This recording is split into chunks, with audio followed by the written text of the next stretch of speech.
এক বিষয় যে আমরা নিজের পারিবারিক একটা ব্যবসা করতে হবে। কারণ আপনার তার টাকা নিয়ে আমরা চলা দেবো না। আপনি কয় টাকা দিবেন? আমরা যদি লোক 10 জন, আপনি 5 টাকা 10 জন চলা দেবো না। 5 জনে দিবেন, আর 5 জন? অন্য ওরও 10 টাকা দেওয়া লাগবে, আপনাকে ভিতরে 5 জন, আমার ভিতরে 5 জন, 10 জন। 10 জনের টাকা দিয়ে একটা ব্যবসা লাগাইতে হবে। এটা এই যে যেগুলো পরিবেশ করতে গেলে নিজের 5 টাকা আমলিক খায়া বিম্পি দেয়ছস টাকা। স্বামী তোমাদের টাকা তোমরা ব্যবসা করতে চাচ্ছ। ব্যবসা একটা কথা বলছিলাম রবীন্দ্রের সাথে বসে কালকে রাত্রে ওর সাথে আমি কথা বলছি তুমি 5 জন নিবা, তোমার সাথে আরেকজন যাবে 6 জন।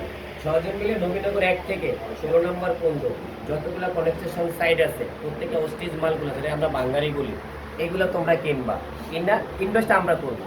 সবাই মিলে এইভাবে আছে, রোপণ আছে, মুমিন আছে, মনির আছে, আমরা ইনভেস্ট করবো।